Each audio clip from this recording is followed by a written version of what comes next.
Good morning. Stock 2020 के पहले match में आप सबका स्वागत है। मैं हूं अनिल सिंघवी, मेरे साथ मेरे सहयोगी कैप्टन नीरज वाजपेयी। और आगे बढ़ने से पहले हम देखेंगे रूल बुक। किसी भी शेयर का 10 दिनों का औसत वॉल्यूम 1 लाख से कम नहीं होगा। एक एक्सचेंज पर लिस्ट होने पर 10 दिनों का औसत वॉल्यूम कम से कम 50,000 होना चाहिए। शॉर्ट करने की सलाह केवल फ्यूचर एंड ऑप्शंस के शेयरों पर ही दी जाएगी। सर्किट में बंद हुआ कोई भी शेयर टीम में शामिल नहीं होगा। 10 रुपए से कम के किसी भी शेयर पर कोई सलाह नहीं दी जाएगी। फ्री हिट सेगमेंट में एक शेयर ऐसा होगा जिसमें नियम कम से कम लागू होंगे, लेकिन ध्यान रखें बिना स्टॉप लॉस के किसी भी शेयर में ट्रेड न करें। और आगे बढ़ने से पहले देखें किस तरह के संकेत आते हुए दिख रहे हैं दुनिया भर के बाजारों से। नजर डालते हैं पिच रिपोर्ट पर, और काफी अच्छी तेजी होती हुई दिख रही है यहाँ पर एशियाई बाजारों में खास तौर से, और संकेत पूरी तरह से अमेरिकी बाजारों से मिलते हुए दिख रहे हैं, जहां पर शुक्रवार के सेशन में एक और पॉजिटिव क्लोज देखने को मिली। हालांकि हफ्ते दर हफ्ते अमेरिकी बाजार लाल निशान में बंद हुए, लेकिन कुछ रिकवरी अमेरिकी बाजारों में दिखी है। एशियाई बाजारों में आप देखें हांगकांग के बाजार खास तौर से 0.5% के आसपास की मजबूती दिखाते हुए इस वक्त। और एसजेएक्स निफ्टी भी बता रहा है कि हम शुरुआत तो मजबूती के साथ ही खोलेंगे, खासतौर से इसलिए भी क्योंकि शुक्रवार को बाजार बंद होने के बाद रुपए में और मजबूती होती हुई दिखी है। लोअर लेवल से रुपया लगभग ₹1.5 मजबूत होकर बंद होने में कामयाब रहा। तो और 64 के ऊपर जाकर जो क्लोजिंग रुपए ने दिए वो एक पॉजिटिव कही जा सकती है। तो कहीं कहीं वो संकेत भी हम लेने की कोशिश करेंगे, लेकिन जो मजबूती दिख रही है मुश्किल से 15 या 20 पॉइंट की एसजेएक्स निफ्टी पर दिख रही है। नीरज, ऐसे में क्या उम्मीद करें कि तेजी बरकरार रहेगी? किस तरह की टीम बना रहे हैं आज?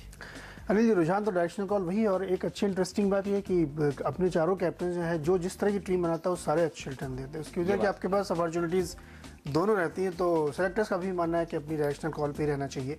व्यू जो है शॉर्ट का ही ज़्यादातर रहेगा, लेकिन बीच बीच में ये आपको अपॉर्चुनिटीज़ डेफिनेटली मिलेंगी कि आप लॉन्ग भी कर सकें।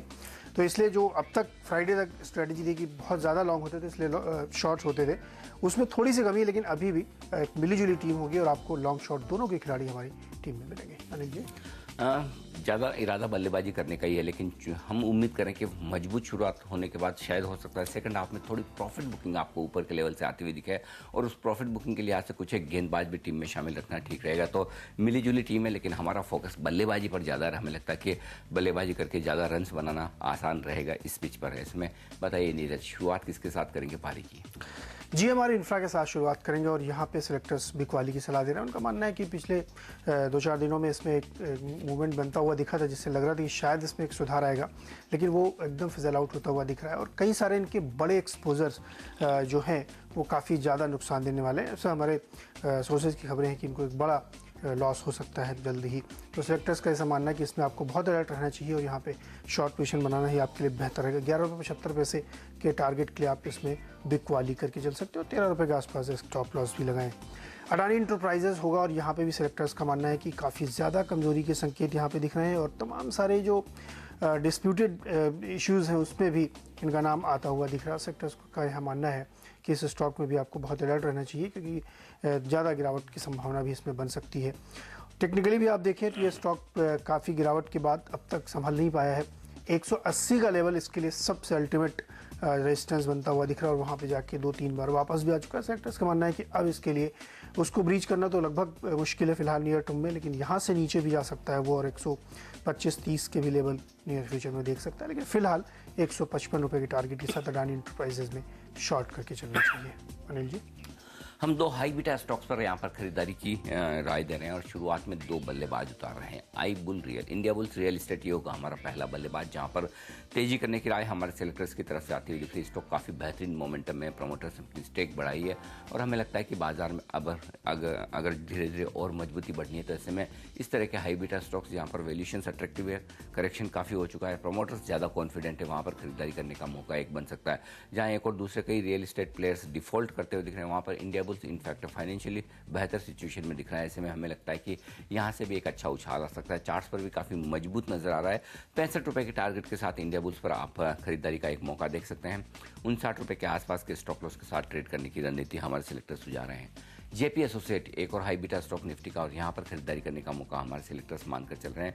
वजह साफ है कि जिस तरह से कि सीमेंट के कारोबार को लेकर अंदाजा लगाया जा रहा है कि फाइनली अल्ट्राटेक को बिक जाएगा। इस वक्त सबसे बड़ी बात यह कि वैल्यूएशंस क्या होंगे वो बहुत ज़्यादा शायद अहम ना हो, लेकिन बिकना और कैश का आना कंपनी के लिए काफ़ी पॉजिटिव समझा जा रहा है।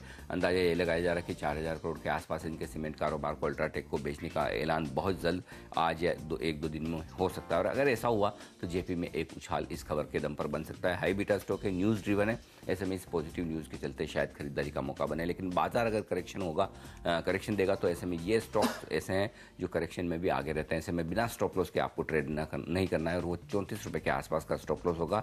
36 के टारगेट के साथ जेपी एसोसिएट में भी एक तेजी का मौका आज के लिए लिया जा सकता है। और अब वक्त है डिपेंडेबल का।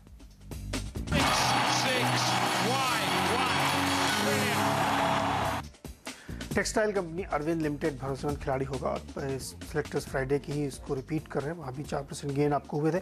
अभी सिलेक्टर्स का मानना है कि टेक्सटाइल कंपनियों को डॉलर की मजबूती का सबसे ज़्यादा फ़ायदा होने वाला है। इसके अलावा अरविंद ने कई सारे अपने प्राइवेट लेबल्स को भी एक्सप्लोर किया है विदेशी बाजारों में, जिनका ज़बरदस्त बेनिफिट इनका होता हुआ दिख रहा है। तो सेक्टर्स का मानना है कि यहाँ पे एक डेफिनेटली एक पोजिशनल कॉल के लिए भी ये स्टॉक काफ़ी परफेक्ट दिख रहा है।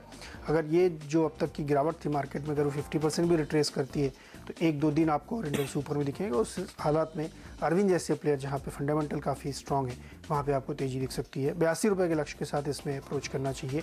75 के आसपास स्टॉप लॉस भी लगाना चाहिए। Anil ji, IGL Indraprastha gas limited ये होगा हमारा प्लेयर, जहां पर खरीदारी करने की राय हमारे सिलेक्टर्स की तरफ से आती हुई दिख रही है। एक अच्छा करेक्शन जिसे स्टॉक ने दिखाया, और फाइनली अब धीरे धीरे सारे बाजार के फंड मैनेजर्स अब इस बात को मानने लगे कि पीएनजीआरबी के साथ जो टैरिफ विवाद को लेकर इनका मामला सुप्रीम कोर्ट में, उसका फैसला अल्टीमेटली इसके लिए पॉजिटिव आएगा, क्योंकि आईजीएल ने उस तरह की अथॉरिटी ऑलरेडी एक्सरसाइज करना शुरू कर दिया। धीरे धीरे उन्होंने नेटवर्क टैरिफ लगातार बढ़ाए हैं, और बाजार में जिस तरह से डिमांड है उसको देखते हुए टैरिफ काफ़ी हद तक जस्टिफाई भी होते हुए दिख रहे हैं। ऐसे में कोई वजह नहीं कि सुप्रीम कोर्ट का फैसला आईजीएल के अगेंस्ट में आए। पूरी संभावनाएं बनती कि आईजीएल के फेवर में ये फैसला आता हुआ दिखेगा, और ऐसे में फिर से जब सुनवाई शुरू होगी और फैसला आने का समय होगा तो आईजीएल के स्टॉक में एक अच्छी तेजी देखने को मिल सकती है। वैसे भी ऑयल एंड गैस स्पेस काफ़ी मजबूत नजर आ रहा है। ऐसे में हमारे सिलेक्टर्स का मानना है क्या आने वाले कुछ सेशंस में इस स्टॉक में कुछ बड़े पॉजिटिव मूव्स आते हुए दिख सकते हैं। यही वजह कि हम इसे मिस्टर डिपेंडेबल के तौर पर टीम में शामिल कर रहे हैं। हमारे सिलेक्टर्स का मानना है अल्टीमेटली ये स्टॉक 300 से 310 की रेंज में शायद आपको जल्दी जाता हुआ नजर आए हफ्ते 2 हफ्ते में। ऐसे में एक पोजिशनल कॉल लेना ठीक रहेगा, लेकिन सिर्फ आज के लिए अगर आप ट्रेड करें तो 290 के टारगेट के साथ ट्रेड करके चल सकते हैं। 268 के आसपास का एक स्ट्रिक्ट स्टॉप लॉस लगा लें, और पोजिशनल कॉल ले रहे हैं तो ऐसे में 300-310 के टारगेट के लिए ट्रेड करें और एक ट्रेलिंग स्टॉप लॉस लगाकर अपनी पोजीशन को होल्ड करें, तो मिस्टर डिपेंडेबल के तौर पर होगा आईजीएल। लेंगे एक ब्रेक, और ब्रेक के बाद आपके सामने रखेंगे मिडिल ऑर्डर के प्लेयर्स और साथ ही फ्री हिट भी।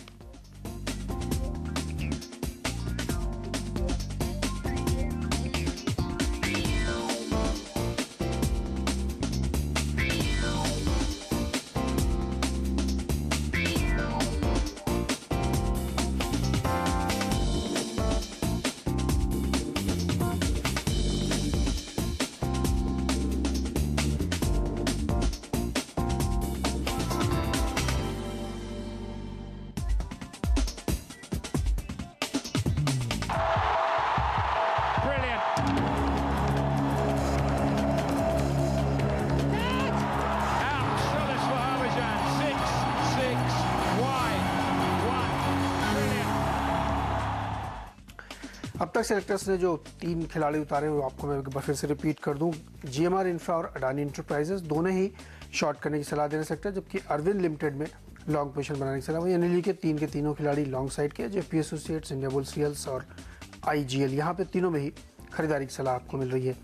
मिडिल ऑर्डर की बारी अब आती है, और यहाँ पे सेक्टर्स का मानना है कि बैंकों में रुझान अभी भी उनका पॉजिटिव नहीं हुआ है, और पिछले 2 दिनों की तेज़ी थर्सडे फ्राइडे में भी बैंक में बहुत ज़्यादा मूवमेंट नहीं आया। तो सेक्टर्स का मानना है कि उनका व्यू अभी तक नहीं चेंज हुआ। यूनियन बैंक और देना बैंक, ये 2 बैंक हैं, सेक्टर्स का मानना है कि यहाँ पे आगे जाते हुए और कमज़ोरी आपको देखने को मिल सकती है। हालांकि वैल्यूएशन के लिहाज से आप देखेंगे, बुक वैल्यू देखेंगे तो आपको ये दोनों ही बैंक बहुत सस्ते दिखाई पड़े, क्योंकि अपने ऊपरी स्तर से ये 75% तक कह सकते हैं गिर चुके हैं।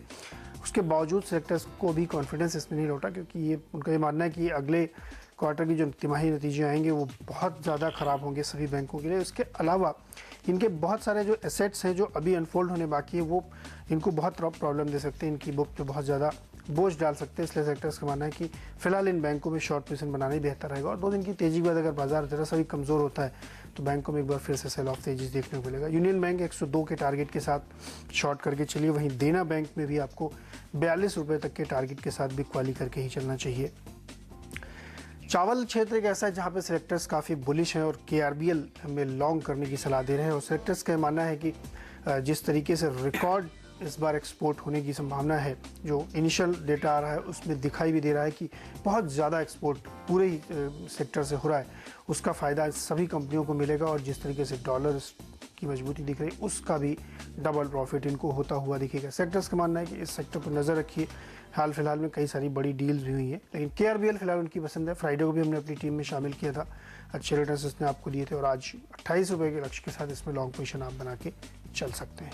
अनिल जी, 3 और बल्लेबाज यहाँ पर हम टीम में शामिल करेंगे। एसआर ऑयल ये होगा अगला प्लेयर जहाँ पर खरीदारी करने की राय हमारे सिलेक्टर्स की तरफ से आती हुई दिख रही है। कैश मार्केट का स्टॉक है, हमारे सिलेक्टर्स मानते हैं ऑयल एंड गैस स्पेस में अब यहाँ से एक अच्छा रुझान देखने को मिल सकता है और उस लिहाज से हम इस स्टॉक को खरीदारी का मौका देख रहे हैं। 60 रुपये के आसपास स्टॉक काफ़ी बेहतरीन बेस बनाता हुआ दिख रहा है। अब जब मिड कैप और स्मॉल कैप शेयरों में एक्शन लौटता हुआ दिख रहा है तो कुछ कैश मार्केट के स्टॉक्स जो बेहतर प्रदर्शन कर सकते हैं उसमें एसआर ऑयल भी आज खरीदा जा सकता है। हमारे सिलेक्टर्स मानते हैं 64-65 रुपये के टारगेट के साथ यहाँ पर तेजी का एक मौका बन सकता है। 59 रुपये 50 पैसे के आसपास का एक स्टॉप लॉस आपको जरूर लगाना चाहिए और एक पोजिशनल कॉल लें तो 70-72 रुपये के टारगेट के लिए आप एसआर ऑयल को यहाँ पर खरीद कर पोर्टफोलियो में कुछ दिनों के लिए रख सकते हैं। तिलक नगर इंडस्ट्रीज ये होगा अगला प्लेयर जहाँ पर खरीदारी करने की राय हमारे सिलेक्टर्स की। कैश मार्केट का एक और स्टॉक जहाँ पर वैल्यूएशंस काफ़ी अट्रैक्टिव लगते हैं हमारे सिलेक्टर्स को और अच्छा करेक्शन हो चुका है और इस स्टॉक में हालांकि बेस थोड़ा सा नीचे की तरफ है, 50 से 55 रुपये की रेंज में ज़्यादा बड़ा बेस है, लेकिन अब जिस तरह से वैल्यूएशंस बेहतर होते हुए नजर आ रहे हैं और कैश मार्केट के स्टॉक्स में मार्केट का इंटरेस्ट लौटता हुआ दिख रहा है, उसको देखते हुए 63 रुपये के टारगेट के साथ यहाँ पर एक खरीदारी की जा सकती है। 58 के आसपास का स्टॉप लॉस लगाकर इंट्राडे के लिए आपको ट्रेड करना चाहिए। बैंक ऑफ बड़ौदा ये होगा अगला प्लेयर जहां पर खरीदारी करने की राय हमारे सेक्टर्स बैंक्स पर बुलिश हैं और अगर बाजार में करेक्शन होता भी है तो शायद बैंकिंग के अलावा दूसरे स्टॉक ज़्यादा गिरते हुए नजर आए, क्योंकि बैंक्स अब भी काफ़ी पिटे हुए नजर आ रहे हैं, लेकिन फिर भी वॉलेटाइल रह सकते हैं अगर बाजार के मूड के साथ। लेकिन दिग्गज बैंक ऑफ बड़ौदा में खरीदारी की राय हमारे सेलेक्टर्स की फर्स्ट हाफ के लिए आती हुई दिख रही है। टारगेट के आसपास आए तो प्रॉफिट बुक कर लें और स्ट्रिक्ट स्टॉप लॉस लगाकर ट्रेलिंग स्टॉप लॉस लगाकर यहाँ पर ट्रेड करें। 465 रुपये का स्टॉप लॉस आपको जरूर रखना चाहिए और 490 के टारगेट के लिए बैंक ऑफ बड़ौदा में खरीदारी की जा सकती है। और अब वक्त है फ्री हिट का। एक और राइस एक्सपोर्टर कोहिनूर फूड्स को सेलेक्टर्स ने चुना है और यहाँ पे उनका मानना है कि इस स्टॉक में भी आपको काफ़ी अच्छी तेज़ी देखने को मिलेगी। इसमें तो हाल फिलहाल में गल्फ की कंपनी ने स्टेक भी लिया था, वो काफ़ी हाई प्रीमियम पे था, लेकिन उसके बाद भी अगर छोड़ दे तब भी इस स्टोरी में ही सेलेक्टर्स को लगता है कि इसी कंपनियों पे आपको नज़र रखनी चाहिए। यहाँ पे भी सेलेक्टर्स लगता है कम से कम 8-10% की तेज़ी की उम्मीद आप कर सकते हैं। 33 रुपये का लक्ष्य लेके इसमें पोजीशन बनाए और 30 रुपये के आसपास स्टॉप लॉस भी रखें। अनिल जी, यूको बैंक एक और बैंक को उतारेंगे हम यहाँ पर फ्री हिट बल्लेबाज के तौर पर और हमारे सेलेक्टर समझते हैं कि ये एक ऐसा बैंक है जहाँ पर खरीदारी का मौका बेहतरीन दिख रहा है, खासतौर से मिड कैप स्पेस में अच्छा करेक्शन हो चुका है। करेक्शन के बाद शुक्रवार के सेशन में कुछ दिग्गज इन्वेस्टर्स ने यहाँ पर खरीदारी करना शुरू किया है।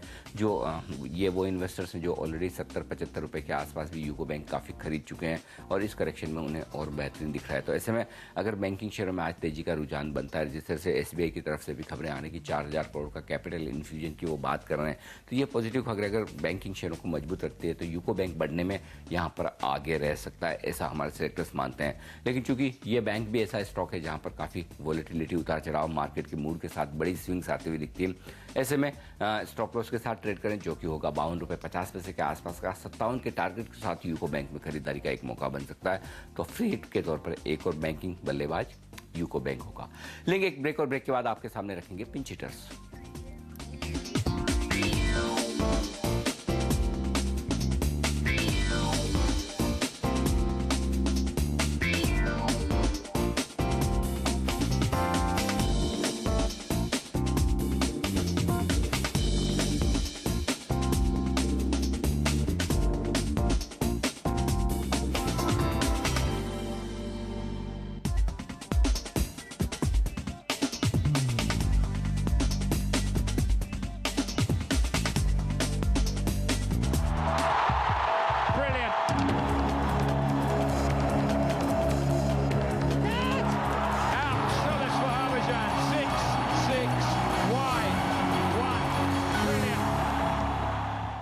अगर आप देखें इस समय जो हमारे अब तक के 7 खिलाड़ी हैं उसमें सबसे पहले जो सिलेक्टर्स ने शॉर्ट के खिलाड़ी है तो आपको बता दें GMR infra, Adani enterprises, union bank और देना बैंक, ये 4 हैं जहां पे आपको शॉर्ट पोजीशन बनानी चाहिए। जबकि अरविंद लिमिटेड, KRBL और कोहिनूर फूड्स में खरीदारी की सलाह दे रहे हैं। वहीं अनिल जी की टीम में आप देखेंगे तो सभी बल्लेबाज हैं अब तक और कई सारे स्टॉक ऐसे हैं जहां पे आपको बहुत अच्छे रिटर्न्स मिलने की उम्मीद है क्योंकि न्यूज़ बेस्ड है और सेक्टर्स पर तक यहाँ पे तेजी की उम्मीद रखनी चाहिए आपको। लेकिन अब बारी है यहाँ पे पिंच हिटर्स की, जहाँ पे 3 खिलाड़ी हम उतारेंगे जिसमें 2 और गेंदबाज होंगे। DLF पहला खिलाड़ी होगा और DLF सेक्टर्स ने फ्राइडे को भी शॉर्ट करवाया था आपसे और उसमें 5% नीचे जाके बंद हुआ। सेक्टर्स को लगता है कि पूरी तरीके से ये स्टॉक नीचे जाने के लिए मन बना चुका है और उसमें अभी ज़्यादा गिरावट होगी।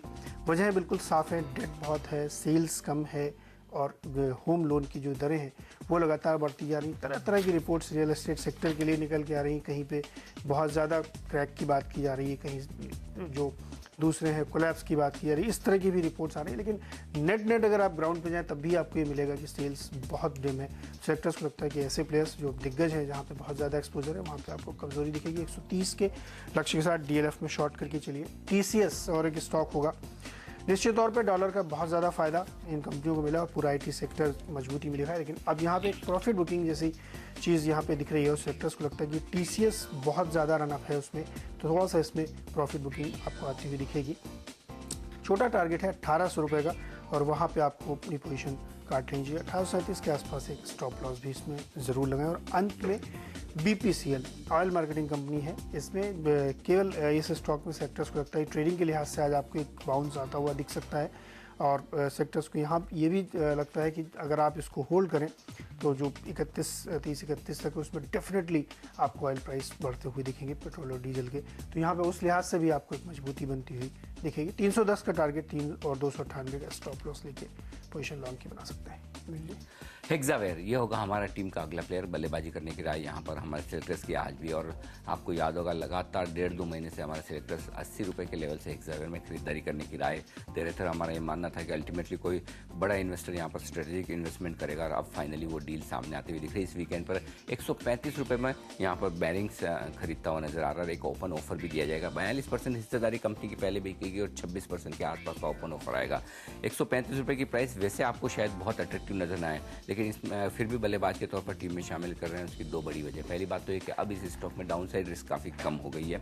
दूसरी बात है कि 135 पे आपको ओपन ऑफर में टेंडर करने का मौका मिलेगा। एक और बड़ा PE इन्वेस्टर क्रिस कैपिटल, जिसके पास 9% से ज़्यादा हिस्सेदारी है, उन्होंने साफ कह दिया कि वैल्यूएशंस काफ़ी सस्ते हैं और उन वैल्यूएशंस पर वो बेचना नहीं चाहते हैं। अगर उनका हिस्सा हटा दें तो ऐसे में फिर पूरी संभावना बनती है कि जितना स्टॉक आप खरीदेंगे उसका कम से कम 50% तो आसानी से ओपन ऑफर में एक्सेप्ट होता हुआ दिखेगा। और चूंकि वायदा कारोबार का स्टॉक है तो आपको हेजिंग की फैसिलिटी भी है। ऐसे में आर्बिट्राजर्स यहाँ पर आते हुए दिखेंगे और ऐसे में स्टॉक में डाउन साइड रिस्क काफ़ी कम होगी। हाँ, एक बार ये आज के लिए ऊपर के लेवल से सेल ऑन न्यूज़ हो सकता है और अगर ऐसे में आप ऊपर के लेवल पर खरीदारी करें तो थोड़ा सा सावधान रहें, लेकिन लोअर लेवल पर यहाँ पर तेजी करने की राय हमारे सिलेक्टर्स की। और गैप अप ओपनिंग हो और हमारी खरीद राय पर पहले आपने खरीदारी की है तो फिर से यहाँ पर प्रॉफिट बुकिंग कर लें। फाइनेंशियल टेक्नोलॉजीज ये होगा अगला प्लेयर जहाँ पर गेंदबाजी करने की राय हमारे सिलेक्टर्स की फिर से आती हुई दिख रही है। शुक्रवार को पेन था दूसरे सेटलमेंट का, समझाया जा रहा है कि मुश्किल से 8-10 करोड़ रुपए उस पेन में आए। तो पहले पेन के मुकाबले में और भी इतना कम, जहाँ 100 करोड़ थे अब यहाँ पर 10 करोड़ के भी लाले पड़ते हुए दिख रहे हैं। तो जाहिर सी बात है कि जो कुछ भी यहाँ पर इनके बोरोअर्स हैं वो देने से इनकार करते हुए दिख रहे हैं। मुश्किलें बढ़ेगी, ऐसे में जितनी ज़्यादा मुश्किलें बढ़ेगी उतनी FT गिरेगा और MCX शायद बढ़ता हुआ नजर आए। लेकिन चूंकि MCX ऊपर के सर्किट पर है इसलिए FT को शॉर्ट करने की राय हमारे सिलेक्टर्स की 122 के टारगेट के साथ, लेकिन स्ट्रिक्ट स्टॉप लॉस लगाकर चलें 138 के आसपास का। पुंज लॉयड ये होगा आखिरी प्लेयर जहां पर शॉर्ट पोजीशन बनाने की राय। खबरें कुछ ये आती दिख रही कि इनके कोलकाता के एक प्लांट पर कोई शायद आग लगने की बात हुई है। लेकिन जो भी हो, टेक्निकली स्टॉक कमजोर होता हुआ नजर आ रहा है। उस लिहाज से हमें लगता है कि अगर बाजार आज सेकंड हाफ में प्रॉफिट बुकिंग दिखाते हुए नजर आए तो ये शॉर्ट साइड पर आपको अच्छे रिटर्न दे सकता है। ऐसे में 20 रुपये 50 पैसे के टारगेट के साथ बिकवाली करें। 22 रुपये 25 पैसे का स्टॉप लॉस आप जरूर लगा लें। नीरज, पूरी टीम आपके सामने 2 गेंदबाज 8 बल्लेबाज। फाइनेंशियल टेक्नोलॉजीज ऑब्वियस चॉइस होगी और क्योंकि शॉर्ट की तरफ मेरा सेक्टर से ध्यान है और ऑफिशियली तो केवल 40 लाख का ही इनको पेन इनके पास आया और अब आएगा भी नहीं। उसकी वजह ये कि देश भर में सभी डिफ़ॉल्टर्स के IT छापे पड़ने के बाद उनके अकाउंट्स जो है इनएक्टिव हो गए हैं, तो इसलिए आप पेन की उम्मीद ही ना रखें। तो सेलेक्टर्स को लगता है कि डेफिनेटली इसमें कल पे आउट का दिन होगा, मुश्किल है कोई पे आउट हो। 122 का टारगेट निश्चित तौर पर आज अचीव होगा। अनिल जी, मेरी टीम में गेंदबाज जाता है। कुछ और गेंदबाज हम एक्चुअली टीम में शामिल करना चाहते थे, लेकिन बेहतरीन मिले नहीं, तो हम अदानी एंटरप्राइजेस के साथ जाएंगे, जहां पर हमें लगता है कि शॉर्ट पोजीशन बनाने के अच्छे मौके बन सकते हैं। ऐसे ग्रुप जहां पर कर्ज काफ़ी ज़्यादा है, वो थोड़े से इस माहौल में वल्नरेबल है। ऐसे में हमें लगता है कि 155 रुपये के आसपास के टारगेट अदानी एंटरप्राइजेस में इवेंचुअली जरूर आते हुए दिख सकते हैं। तो पहले मैच में मुझे और नीरज को दीजिए इजाजत, बने रहिए हमारे साथ। ब्रेक के बाद एक और शानदार मैच, दो बेहतरीन कैप्टन के बीच, आशीष और साथ ही संदीप।